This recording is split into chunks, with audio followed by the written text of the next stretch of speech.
All right. Hello, everybody, and welcome to episode 110 of the Hideout, where we will be discussing all three, all things Web3 gaming and the Metaverse with another awesome panel of guests from all different walks of the Metaverse and gaming space. I know we are trying to get a few of our guests on stage, so I will keep sending out annoying invites until we drag them up here. But what we'll do to start is some quick introductions. My name, for those of you who don't know me, is Nick Frontera. I am one of the founders and the CEO of Apollo Entertainment, the company behind Satoshiverse and the Legion's 2029 game, as well as this Hideout weekly show. I've been in the space since 2017, feels like a lifetime ago. We started building Satoshiverse in 2020 in what was originally a comic theme, or I guess a blockchain themed superhero collaboration with famed comic artist Jose Delbo, who, worked on everything from Wonder Woman to the Beatles, and then helped us create one of the first Bitcoin themed superhero IPs. That evolved into our game, Legions 2029, as well as our two avatar collections, the Legionnaires and the 8Mo Army, which are fully usable within our game. For those of you who don't know, I won't spend too much time on it, but Legions 2029 is a very fast-paced hack and slash game that combines roguelike and RPG elements with a fully on-chain progression system where your progress is stored in NFT metadata. That said, all you need to be able to play is a blockchain wallet and a Legions 2029 account. So I think a video or a picture is worth 1,000 words. So check out the pinned tweet at the top of this spaces and at the top of our profile. It's got all the info you need to download and play the game for free. We have our season 1 battle pass, which is wrapping up right now. We haven't announced the close date yet, but it is coming as we prepare for season 2, which will have a whole new battle pass with tons of NFTs that you can claim as rewards, as well as a new contest. And I know we've got a few of our last contest winners here in the audience. So I will say that we are planning on sending out at least the blockchain prizes today. And then the other prizes we're going to be crediting to your account over the course of the week. But we will be getting those big prizes out hopefully today, possibly tomorrow. Depends on how crazy things get. But all is good. We are excited to keep building. Let's see if I see we got 24/7 on stage. I think we're just trying to get the Giga Geeks up here. Let's see. I'm going to send. Oh no, I see him. Oh, I think we're all good, actually. It looks like we are all good. So then what we will do is we will do some quick introductions. As you do your introductions, please feel free, if you've got some gameplay footage, to drop it up there. Like Old Door, I saw you guys had a really cool video of your avatar creator. Actually, I can pin that because I was looking at it just a minute ago, and I'll check that out and I'll show you. I know, just so that you guys know, to pin a tweet to the top of the spaces, you just go over to the tweet and you go share post with the little arrow, and then you click on the thing at the top that says the Hideout episode 110, and that tweet will get shared to the top. So I just shared yours. So why don't we start with you guys, and then 24/7 and Giga Geek, if you guys have anything you guys want to share, please feel free as well. But welcome to the spaces. Hey guys, yeah, thanks for the invite. Love to be here, and I think I've been on this space before, so yeah, glad to be back. Yeah, I was previously at Mythic Entertainment. I'm known as Graslow, but Chris Habcock is my name. I'm not I'm doxed and all that, but I was previously in Mythic Entertainment, working on several of their titles, including Dark Age of Camelot, which was a big MMO. Worked with several Web3 projects.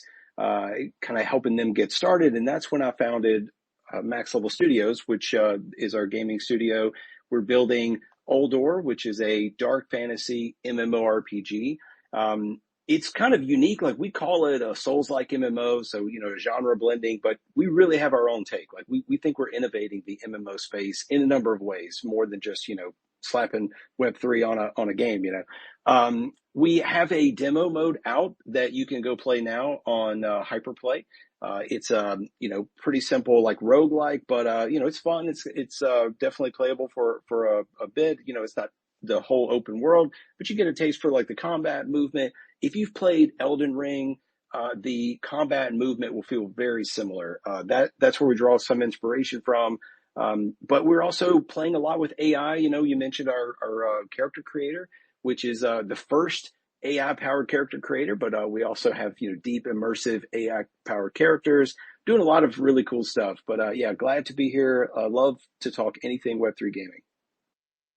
Amazing. Well, great to have you on and again, and definitely excited to dive in a little bit deeper.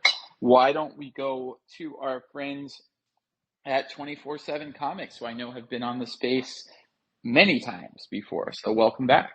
So yeah, it's always good to be back, guys. Always good to see Satoshiverse and everything you guys are doing, leading the way in Web3 gaming. For us at 24/7 Comics, we're a creator-led publisher, and for us, it's really about partnership publishing alongside our creators to make great IP. And our partnerships span not only with the likes of Vivi that distributes a lot of our digital collectibles, but with a few other gaming companies out there now. We license our IP for them to expand their gaming universes. And that's kind of where we exist. We're an IP house, starting off with comics as our storytelling medium of choice. And we're here to always offer up our stories to partner with gaming studios like yourselves to do cool stuff.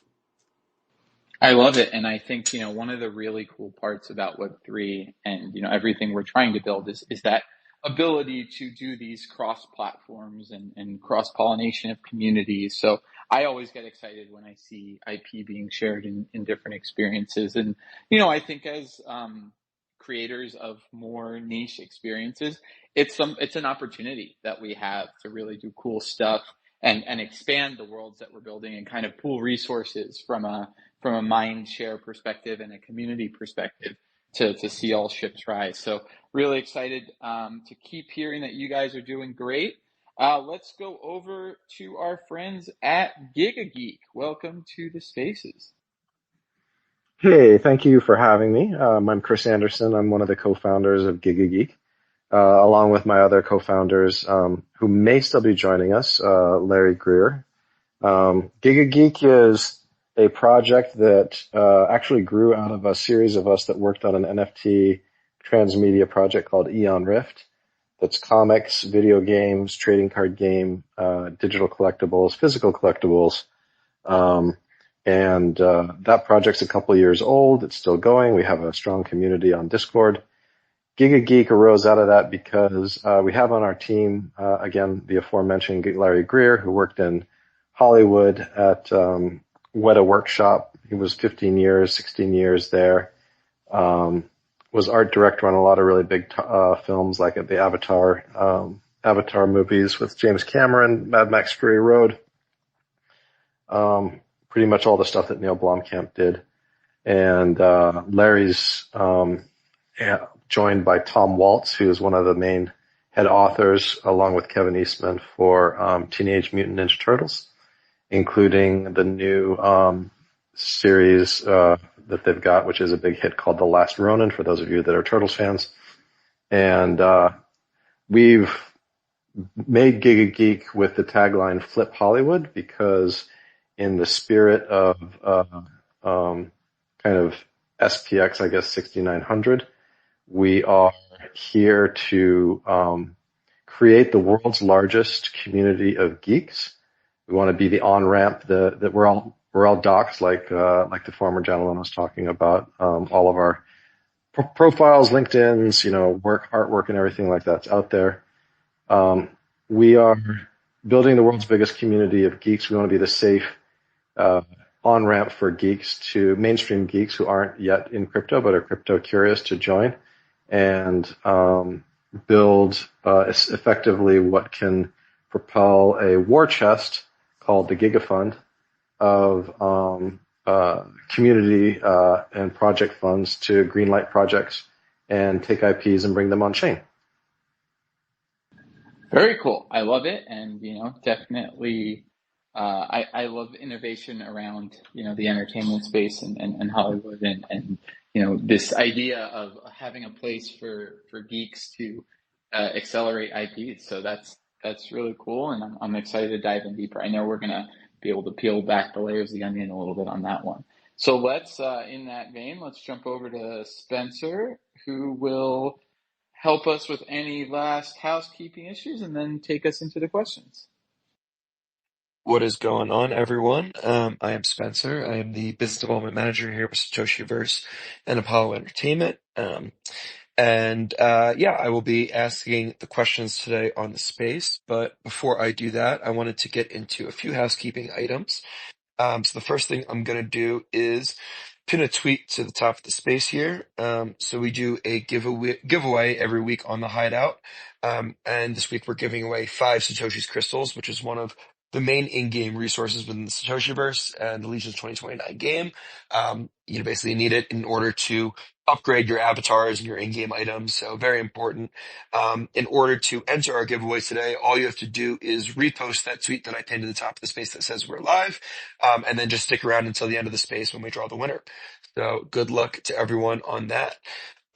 Getting into the format of the space, we're going to start out with a group question. I'll call on someone to start, and then feel free to just jump into the conversation from there. No need to raise hands or anything like that. And then we'll get into some individual questions for each of you guys. And then if we have time at the end, we'll do some more group questions. But yeah, let's get into it. And maybe we can have Carl start us out on this one because I know you're dealing with creators on a daily basis. So how does Web3 redefine the relationship between creators and platforms, compared to the traditional Web2 UGC models? Sure. I mean, I'll kind of talk about the thesis and I'll talk about where we are today.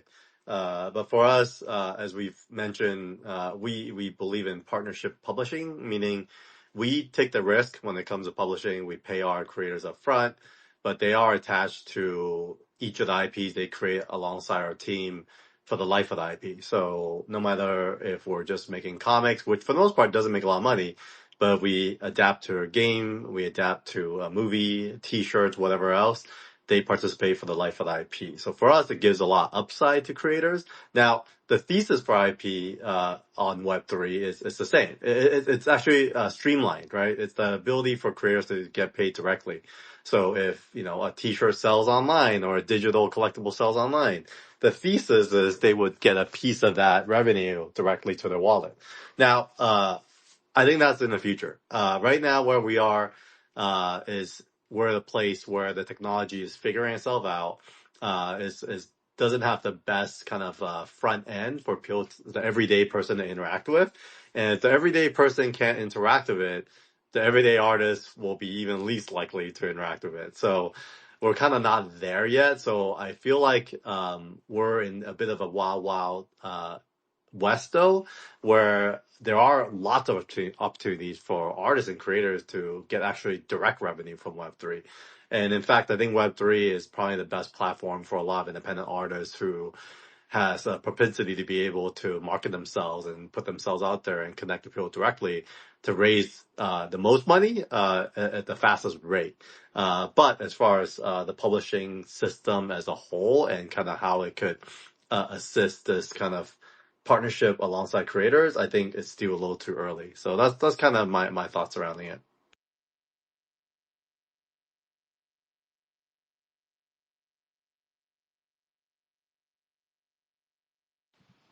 Oldor or Giga Geek, do you want to jump in on this one too?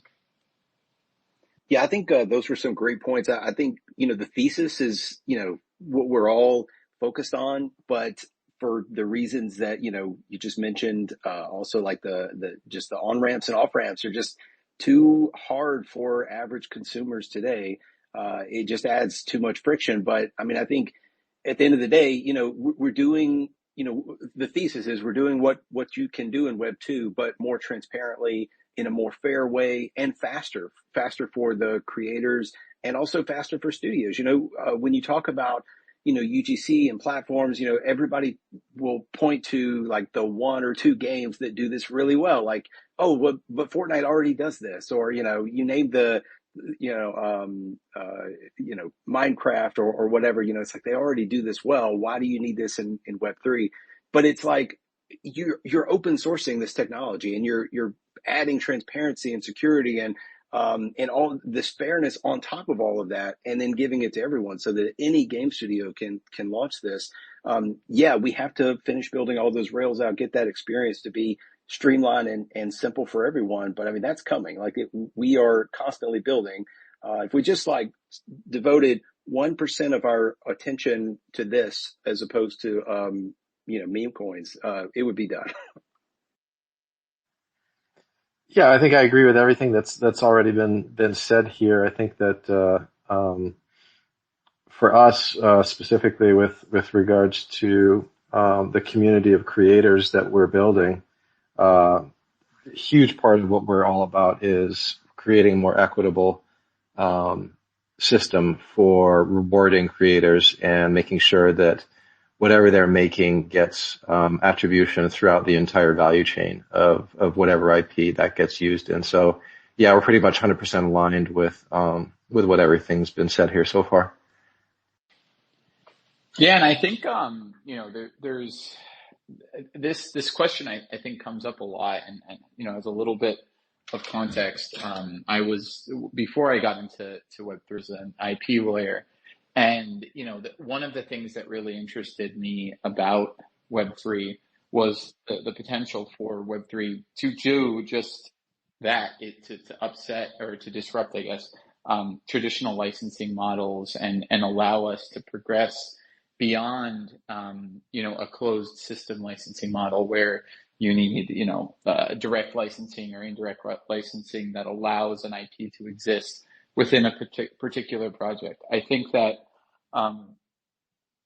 Web3 provides several tools that kind of lay the rails for this idea of cross-platform use of a particular IP. I think the rails that we still need to build are more on the asset and interoperability side, right? Where we still need technological improvements to allow, metadata to transfer from one, environment to another. And I think there's, especially with games and metaverses on different engines, there's pretty complex standards that dictate, what assets can be used in what environment and what rigs are needed for an avatar to work correctly and all that stuff. But from a database and ownership perspective, Web3 creates rails for what could be a very different way of thinking about digital product licensing. And I think what we've seen, for example, is if you want to have a Superman avatar in Fortnite, and then you want to have a Superman avatar in Roblox. Fortnite does a deal with DC or Warner, and they get that thing in there, they create the asset, and it's in, and then they sell it through their closed channel. If you want to do it in Roblox, it's a different asset, it's a different deal, a different contract, all the negotiations put there. I think that one could envision a world where DC goes direct to consumer, or Warner goes direct to consumer with that asset and says, hey, here is a Superman avatar that is usable in X, Y, and Z universe, and then other metaverses can then opt in to support those assets. But you have kind of your base layer that give it the value, and then you have, and I think that's the important thing, is you have this set of rights that are coupled with the NFT asset itself. That is something that without kind of the rails that Web3 lays in terms of database, right? The ability to look at a blockchain and confirm ownership of that particular asset wouldn't be possible. I mean, in the old system, you have to have a direct link, right? You have to be able to tap into that database to see, okay, does this user, and obviously Roblox isn't going to be able to, or that's a nightmare of a deal that would need to be done. Roblox tapping into Fortnite's database to see if you own that asset, and then you could use that in Roblox, right? So what this does is it kind of decentralizes that ownership data and potentially decentralizes the metadata that would be required to then represent that asset within your world. And so I think what we're going to see is kind of a progressive movement in that direction. I think what Web3 does is it enables it to be possible. And I think more and more you're seeing it done by kind of niche IPs within the Web3 space. I think, I could point to something we did as an example. We have our Legionnaires, which can be represented as wearables that are unique in Decentraland. That's essentially two completely different assets, but they are calling, using an API to look at your wallet and see that you own the item. And if you transfer the item, it goes somewhere else. That didn't require a licensing deal. It just required us to kind of greenlight those rights and Decentraland to support those assets via a lookup to that blockchain.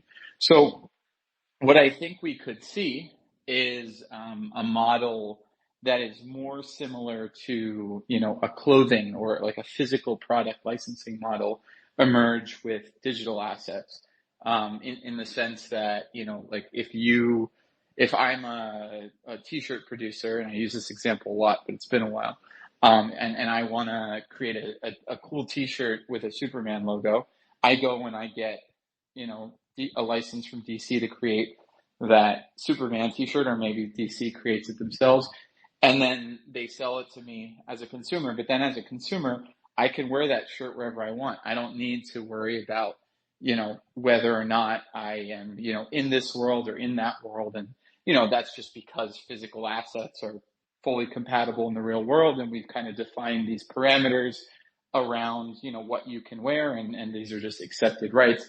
Obviously, digital we need to elaborate on those different things, because those rights are only defined if we make them defined, right?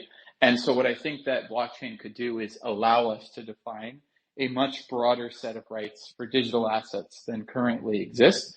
And I think that's the future. And, just today, I was in one of my alpha group chats, and they were talking about GTA 6 and this creator economy that's going to emerge in GTA 6. And, I'm looking forward to that game. I think it's going to be one of the biggest metaverses out there, right? When it comes out. But I don't know. My personal take is it's unlikely that they're going to have Web3 elements in it. Very well could happen, but probably going to be more centralized than people are hoping. But, you start to think about, okay, how does that scale out once adults start to understand the idea of what owning or not owning a digital item actually is? Once it's not, kids and once kids, now adults in video games, but we're starting to think about, metaverses and having a digital presence and doing business within an environment. We saw a little bit of that with some of these other metaverses like Second Life or Decentraland or, Sandbox, some of these metaverses that support business ideas. And I think that as digital becomes more important, we're going to start demanding that these standards be set. I think that's where Web3 really starts to kick in. I think that if people are comfortable working within a closed ecosystem, and staying within a closed ecosystem from an ownership perspective, then you probably won't need Web3 to do that. And I don't know that we will see it. But I think that as digital becomes more important, there's going to be certain things that we take for granted now with digital assets that we won't take for granted.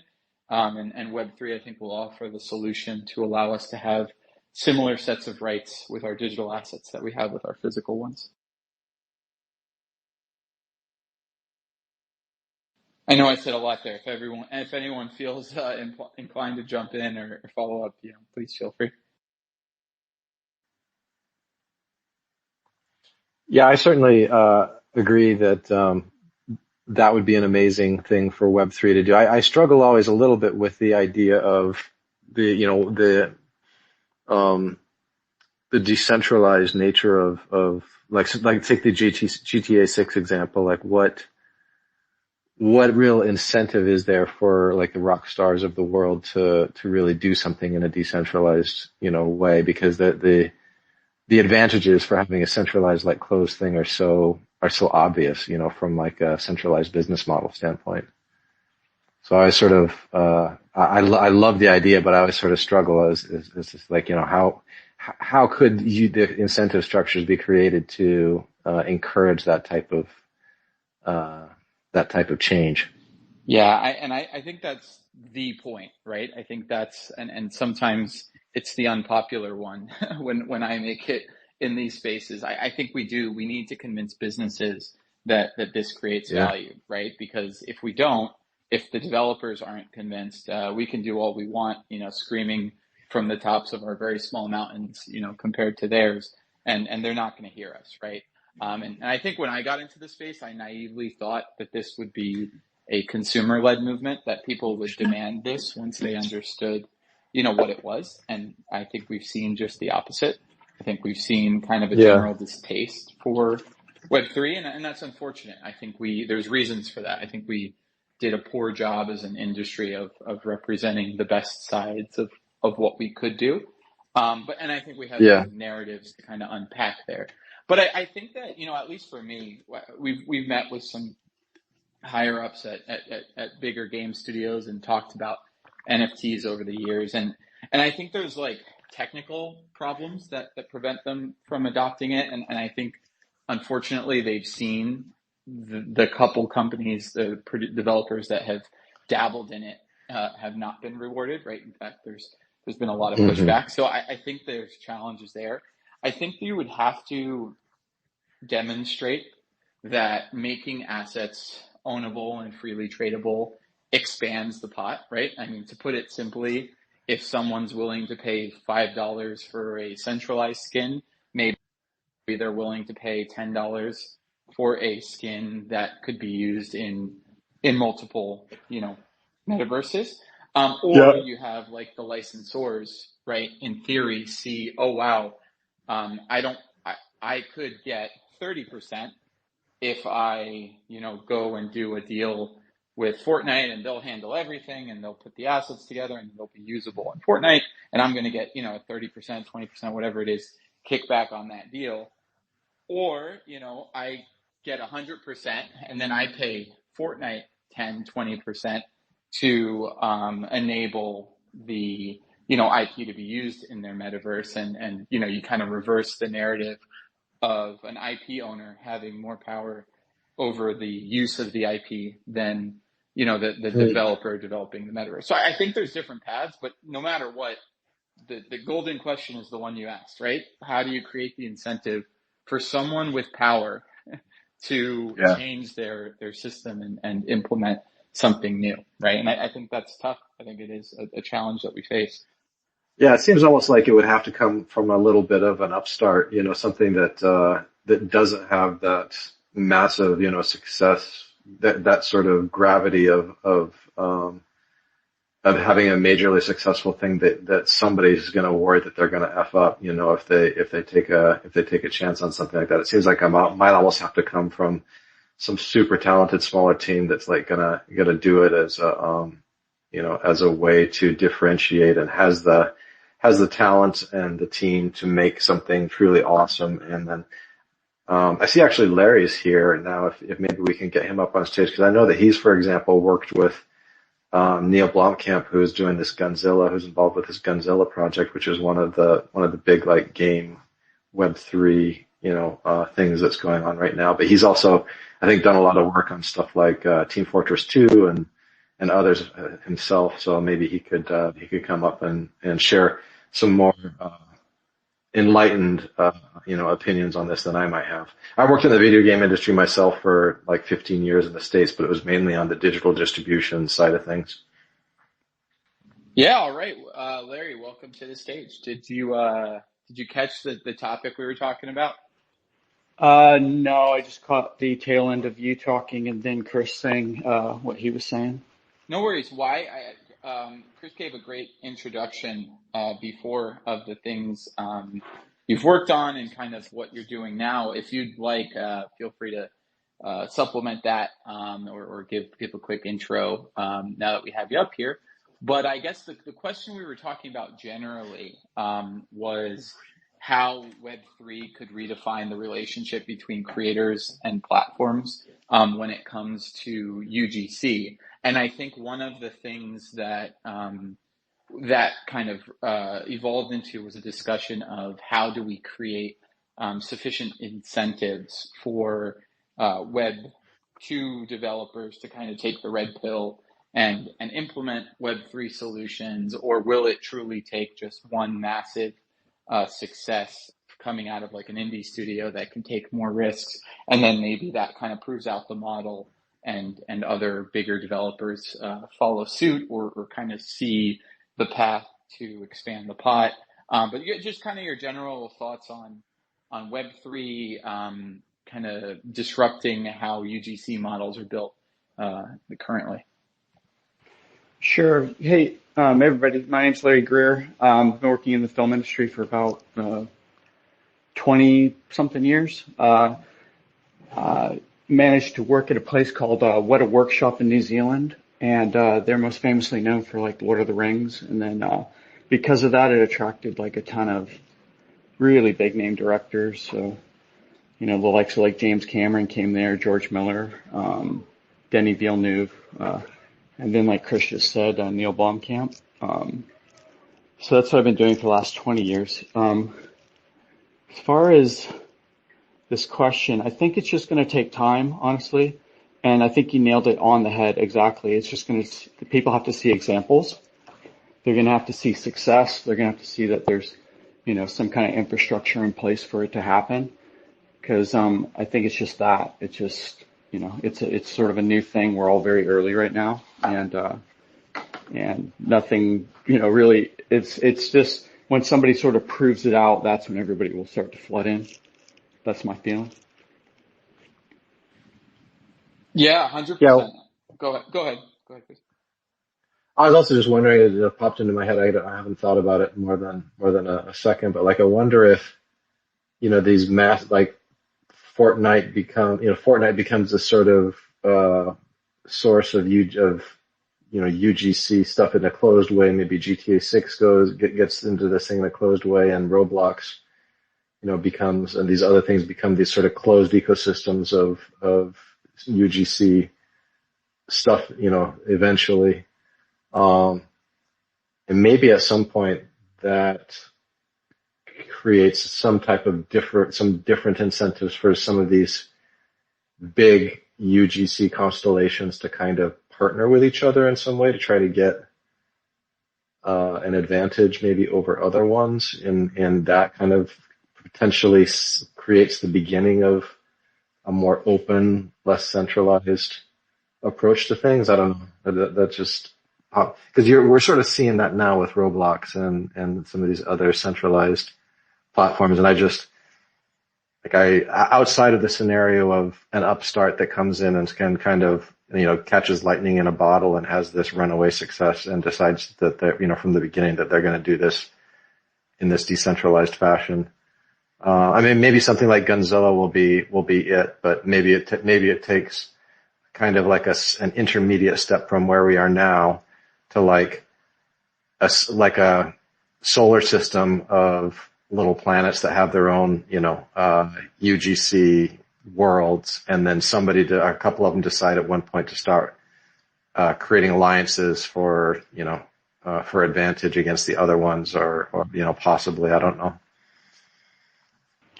Well, definitely like also, in particular with something like off the grid, or like Gunzilla's building, it's kind of like the right start in the sense that mostly it's just a game, and and the kind of the sort of Web3 portion of it is kind of buried in there. But first and foremost, it's mostly a game, and that's probably super important. I think the other part of it is just that, like, again, just trying to break the back of the gatekeepers in a way, because, I've shipped a lot of stuff on Steam. So I did a lot of like TF2 stuff. I did a lot of Dota 2 stuff. Did a little bit of CSGO skins kind of stuff. And Steam is probably like a really good example of like when they kind of came in and just basically ended up eating everybody's lunch and becoming this like monster platform that everybody like swarmed to, and then they had that network effect. And so I can kind of see a thing there where, if everybody's sort of entrenched where they're kind of like doing their gaming, or, whether it's, through Epic or, like these big monster things, trying to get them to accept some other kind of network, I think is going to take time. But you could see how logically you might think something like, like the Steam marketplace, all the cosmetics I ever built for that, it was mostly a split, what basically went to Steam. I think it's like a 30-70 split or something. They get 70, I got 30, or the teams that I worked with, we got 30. And then the end user kind of just got this thing and then just kind of like plays around in sort of like a secondary market with it. It feels like it might just be one of those things where eventually a big player does flip the switch, and it just kind of like over time you'll just get people saying, okay, I can own cosmetics or own items in a video game that are just my cosmetics. And there's the way it's always been done. I just buy them, and, money goes to the network provider, somebody like Valve or Steam.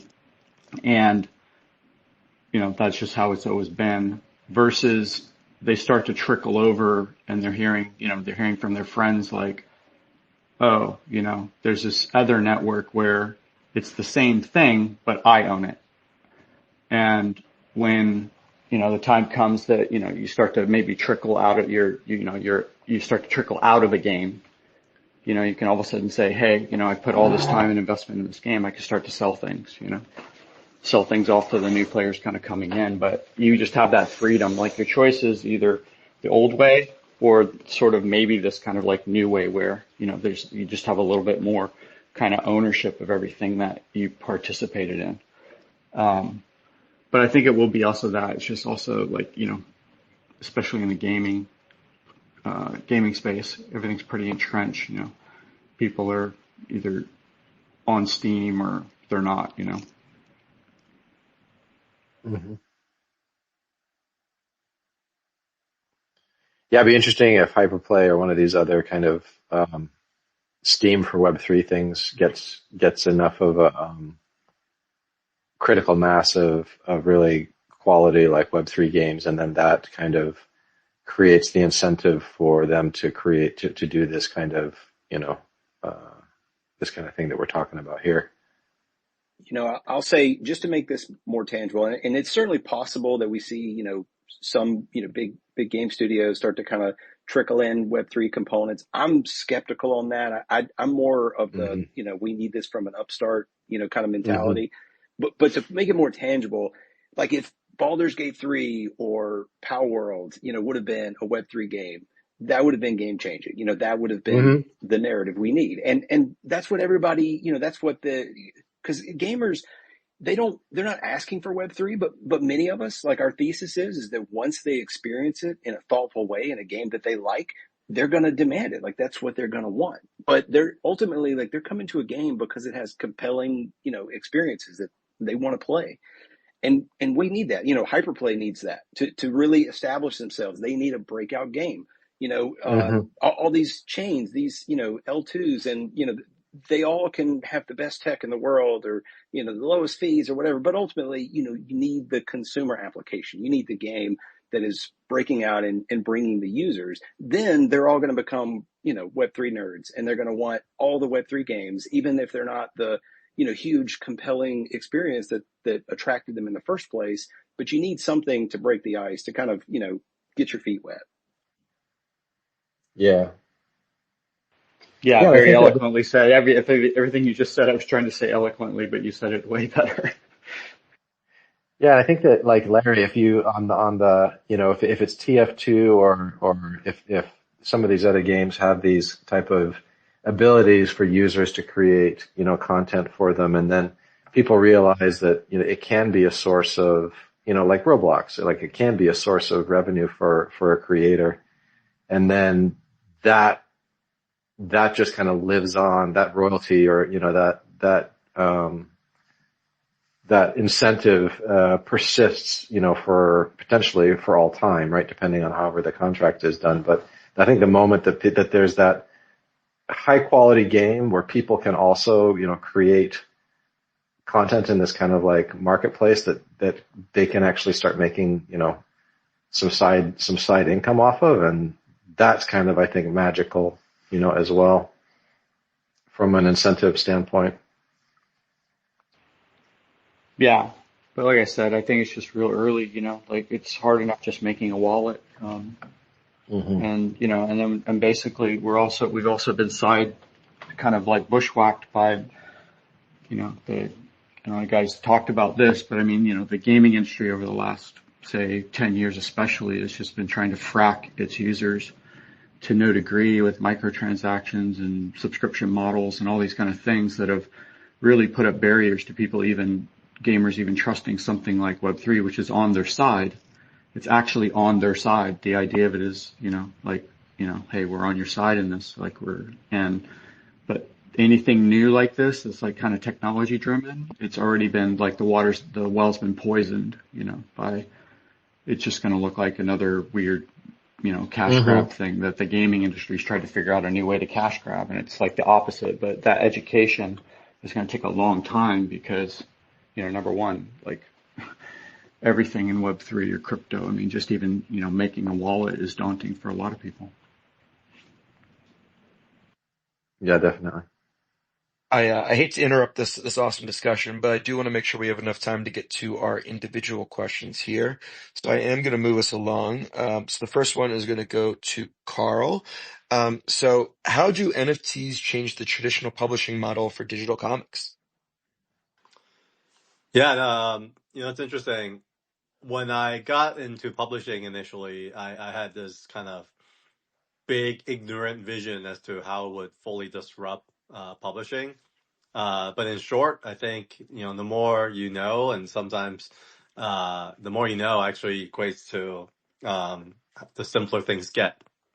So the short answer is it doesn't change publishing because publishing is a very kind of a slow burn. You kind of have to build your IP from the ground up and let the mediums figure themselves out.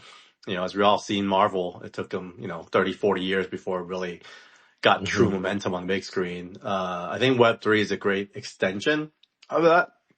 So instead of like, instead of like, toy, now, traditional franchise would be, you launch a movie, then you license to Target, you license to Hasbro, and you do all these different channels of franchising. To me, at this point, NFTs and Web3 is just one option of that. It's just one more extension. And I think it's a great place to nurture IP, but, it's very rare, a kind of lightning in the bottle toy like Transformers work backwards to become an IP without a story. And over time, it basically became this full on story, right? And I think Magic the Gathering is going through similar things where they're trying to figure out kind of the story elements of it all. But I do feel like with NFTs, early on, I think, we all had kind of hoped that it created this decentralized IP ownership of these different characters. But, we've all kind of also read the legal, as some of the bigger companies, deploy their legal licensing agreements. The truth is the ownership of that NFT was just a license to the images that they actually own. So it wasn't much different as to what the traditional, kind of licensing world looks and feel like. So yeah, like I said, the more we, the bigger these things get, the more option we have, the more the ways, things stay the same. So I feel like there's a much bigger expansion now when it comes to audience because one of the benefits of NFTs and anything in Web3, it's global. It's 24/7. It's literally something that can transact any time, any place, and just through your phones. And you can't do that with a physical comic or a physical console game, but you could do that with Web3 with the kind of transactions that can happen. So I think as we grow up, as the decades pass, generation will probably want less things as more fires happen in LA. We all generally will want to carry less physical things. And so, yeah, the digital side of the market will continue growing, but so will the physical. So it's just all going to happen side by side. Yeah, I think that makes a ton of sense. And, when we're talking about Web3 as part of a brand strategy or part of an IP strategy, and we think about, what Web3 really does, at least in from an IP perspective, in making digital assets a little bit more tangible, right? Giving certain but through ownership and through the ability to exchange in a more decentralized manner, you have more tangible rights over digital assets, or at least you can. And so I've always kind of felt the same way as you did when during these early days. Even I had a Bored Ape, and I thought it was cool that we could do some cool stuff with our ape, and we actually did. We worked with Jose to do some really cool art pieces with licensing our ape and licensing other apes, and people made money, and it was great. But at the end of the day, those were contracts, those were licensing agreements. That it was exactly kind of like the old style, except we could do that.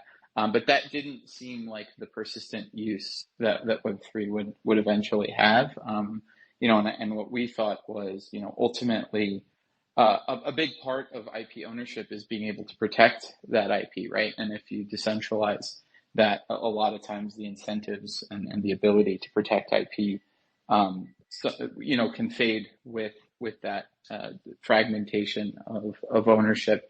And I mean, that's what we saw in the Yuga example when there was some copyright infringement. Yuga, I think, thoughtfully didn't actually issue full IP, assignments of their things. I think they gave, commercial use rights to their users and sub-licensing ability. And there's a lot you could do with that, which made it cool. And I think, I knew some of the law firms that they used, and, I think they got to a thoughtful place on their IP. And I think what you're saying is right. You don't necessarily need to own the underlying IP for the idea of an NFT to have value, right? It does make digital things more tangible, ownable, transferable, so you can incorporate that in an IP strategy or a licensing strategy, and now there's going to be more things you can do with your IP via NFTs. But it can't be the only thing. So I totally agree with you. And I'll kick it back to Spencer because I know we want to move to everybody. Awesome. Thank you, guys. So next one's going to go to Graslow. So what do you think are the key ingredients for designing a sustainable in-game economy in a blockchain MMORPG? Yeah, so I mean, I try to simplify this. All games, Web 2 or Web 3, have some type of value proposition, right? Like you're playing for fun, like that's the value you get. Maybe you're into you get into the game, so you're into like collecting some items, that seem rare, that have some kind of scarcity. The game is giving you something of value in exchange for your time, effort, sometimes money that you're paying in. You're getting something back. And, this is a fundamental equation that many games get wrong. I mean, it's very tricky to balance this. You don't want to give like too much value in exchange for money so that it seems that like the game's pay to win, or, you don't want to give too little value in exchange for time or effort, because then players feel like it's not rewarding to play. Maybe it's the opposite. Like you're giving too much value and it just feels like, even players that play, they're low skill players, they have all the same items that you have, and it just feels like you're not being rewarded, that there's no competition.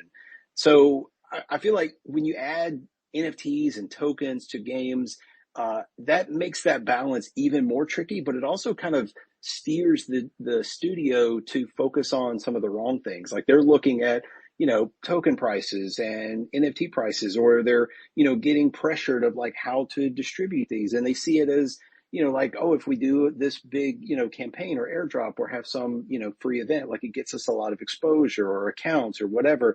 But, you're not looking at it in the terms of like, what is the most rewarding for the players? That's the best long-term for your ecosystem. If you look at some of these like short-term vanity metrics, that is going to hurt you in the long term. I'm also a big believer in, thoughtful digital scarcity. and that's a great way to reward players for their, their achievements, the time they spend. It's something players want to show off, something that they want to, assign value to. So I feel like that it's really just sticking to the fundamentals, not overcomplicating it, and then allowing this player economy to develop. I mean, I think when done right, Web3 games will have these massive player economies. And when it's done wrong, it's because the studio is usually trying to, put the finger on the scale of the economy, of, like trying to manipulate the distribution of items too closely. You obviously need to reward players for their skills and their time in a fair and transparent way, but you need to do so in a long term kind of thinking, and not something where it's short sighted. So yeah, I think it's simple, but at the same time it's very complex to balance. But I think that a lot of games are just overcomplicating it, especially in Web3, because of inexperience or because of the over financialization.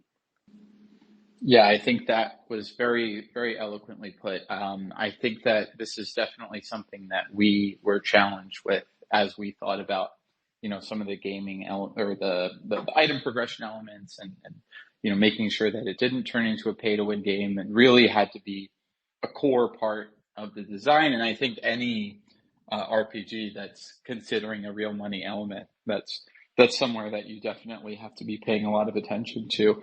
I guess my view is very similar to yours. I think at the end of the day, the way a revenue, I guess a Web3 value model works in my mind is you have to create the value all the same as you do with a Web2 game, right? If your game would have made, if it had a microtransaction model, and through that you would have made, $10 million off the game, you still got to create the value that causes players to spend that money and makes them want to spend that money. Or if it's a UGC model, then it's a little bit different, or whatever the revenue model that's ultimately going to be what allows you to make your money in the game.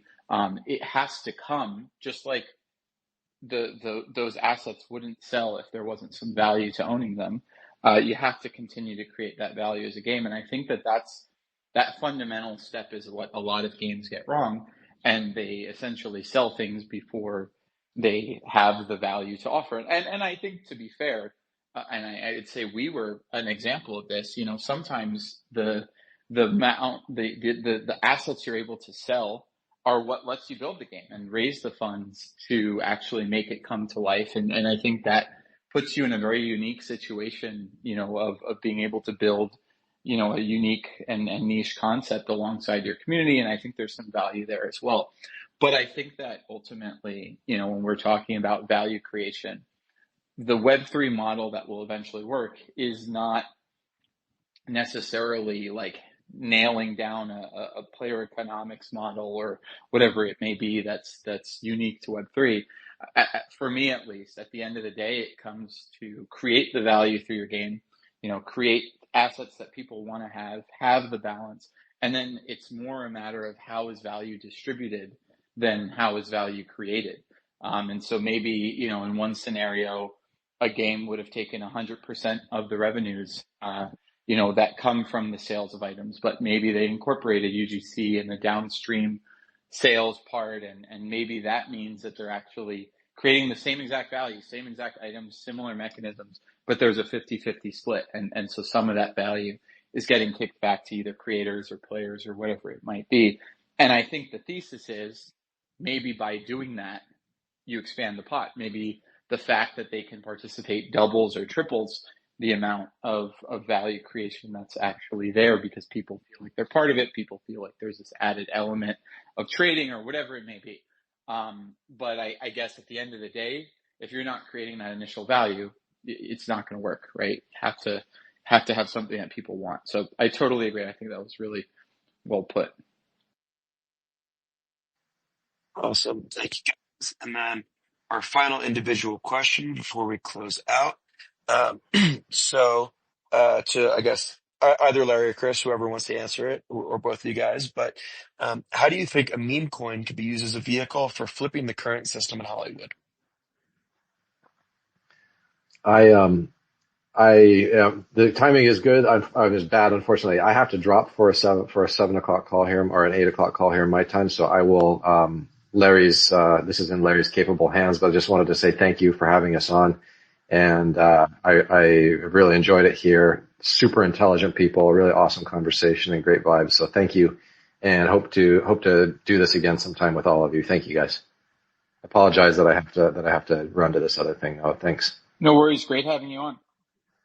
Thank Thanks you. for having us, guys. I have to hop as well. Always good to see you guys, and we'll talk soon. Bye, everybody. I guess the meme coin thing, it's probably in some funny way, it's the only way you could flip Hollywood, right? Because, it's such an entrenched system, honestly. There's a lot of moving parts. It's been around for, a long time. And media in general, is really locked up. There's like serious gatekeeping going on, and, it's hard to, break the back of that. And so I guess if anything, what a kind of meme coin is doing really what, I mean, in the truest sense of a meme, it's like literally just the idea just kind of like takes fire in the mind of people worldwide. It's kind of like what you kind of saw with Dogecoin and then SHIB and then with GameStop, these ones that really, really go. I think you do need that kind of, a meme coin would need that kind of level probably to truly, in the short term, have any sort of, effect on breaking the back of, quote unquote, flipping Hollywood, or, or any goal that you kind of have in terms of disruption in the marketplace. I think in the long term, it's just, I'll use sort of an example, when back in the late 90s, when I first got into web, I was working at a place called Metaverse, and it was with a bunch of guys out of the USC IT department that were talking about, this internet thing's coming. And I was a graphic designer, and we just got the graphical interface, and this place I was working at, Universe, we were going around trying to convince people to make websites or pay us to build them a website. And it was an absolute uphill battle. We could not, it was just so hard going around to businesses and trying to convince them that they needed a website. And it seems ludicrous now, but that's what it was like at the time. It was just like, they were like, why would I need a website? I don't understand what the web is. I barely understand email. Why do I need this thing? And, and then you flash forward 20 years and, if you don't have a website, or some kind of web presence, you can't exist in this world as a business. So I think the same thing's going to happen with tokenization on some level.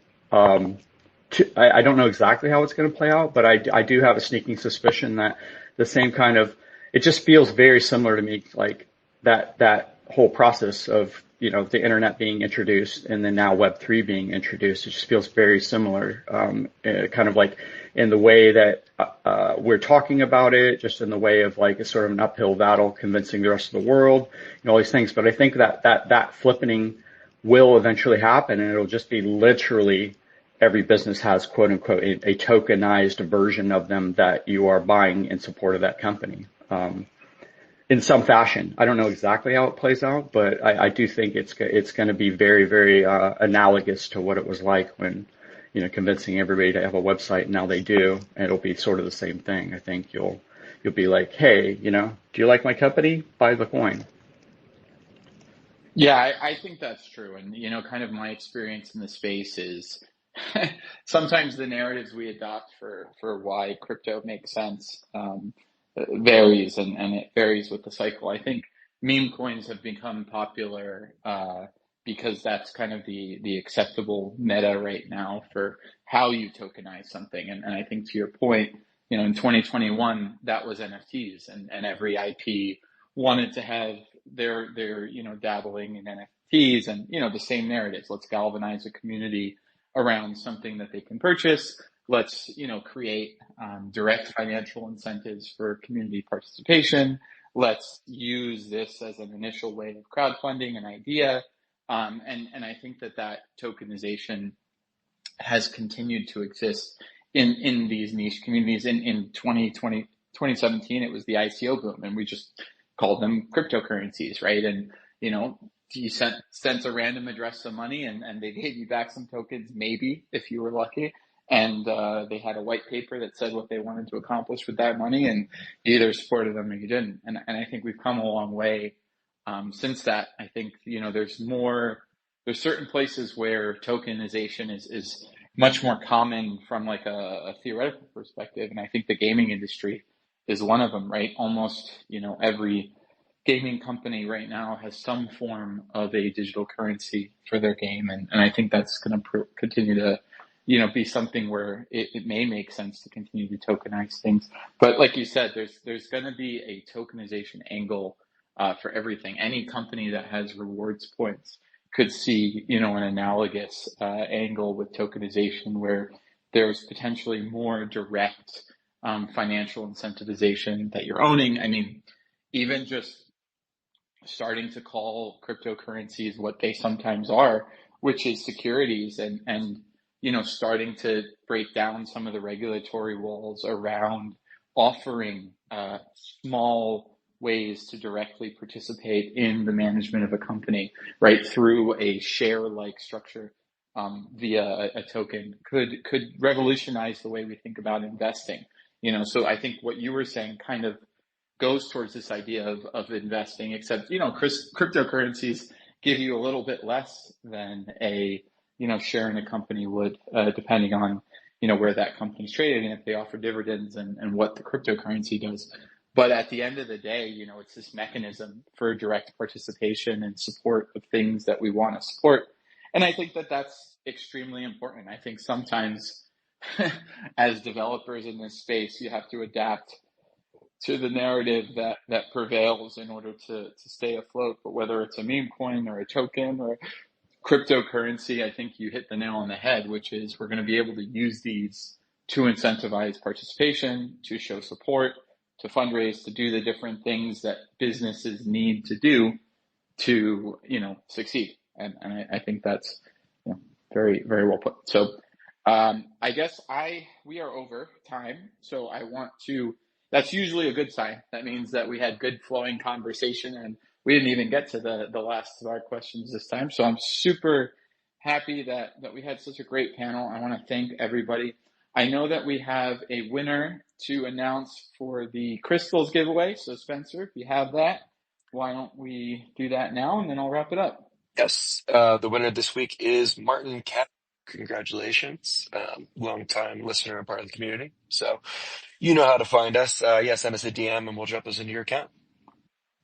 All right. Congratulations, Martin M. Arts, Mr. Here every week. So it's good to see you win. I am very, very grateful to have these listeners who will show up every week and just hear us ramble about, our visions for the metaverse and for what this space could be. As was said before, this was a particularly interesting panel, really, really smart thoughts from all the guests. So really, thank you all for taking an hour out of your day and joining us for this space. What I'll do real quick is if you want to I'll close out on our side. If you want to participate in Satoshiverse or check out our Legions 2029 free-to-play game, just check out the pinned tweet either on our profile or on the top of this spaces. It'll give you all the information you need to get started for free. And what I'll do, now just if you have a 30-second version of where to find you, please feel free to let people know. And then once you guys finish, I guess we'll start with Uldor, and then Larry, if you want to say something on behalf of Giga Geeks, we can sign off after that. So over to you, Uldor. Yeah, I just want to say thanks for having me, guys. Been a real pleasure. Fantastic conversation. Would just encourage everybody to, if you like the Elden Ring and you're somewhat interested in like MMOs, go check out Uldor Dread Arena on Hyperplay. It's a free-to-play game. You don't need tokens or NFTs or anything to play it. It gives you a great kind of, just teaser of what we're building. But yeah, thanks again for having us. Hey, as far as Giga Geek, I guess it's the short version is that, if in your heart of hearts you're a geek, just buy the coin. in support. The long version is that, the Giga Geek, I don't know what Chris said because I kind of came in late, but the idea is that we're trying to sort of figure out an infrastructure to kind of like flip the model on its head. Like just real quick, I've been in the film industry for a long time, but I've always just been paid sort of as a contractor. I've been involved in like building billion dollar like franchises, but really just got paid like the caterer on a movie. And so that's what Giga Geek in the long term is it's sort of attempting to address is like has sort of how to flip that. So, getting creators, getting sort of like a giga fund going that can have creators come and build their IPs and build their franchises, but on chain, and then everybody kind of participates in that and then shares equitably. So that's the long term Giga Geek. The short term is if you're a geek, buy some geek. That's it. I love it. Well, thank you both for being on, and I'm going to wait about 10 seconds, and then I will close the space because there's a slight delay. But thank you, everyone. Thank you, everyone.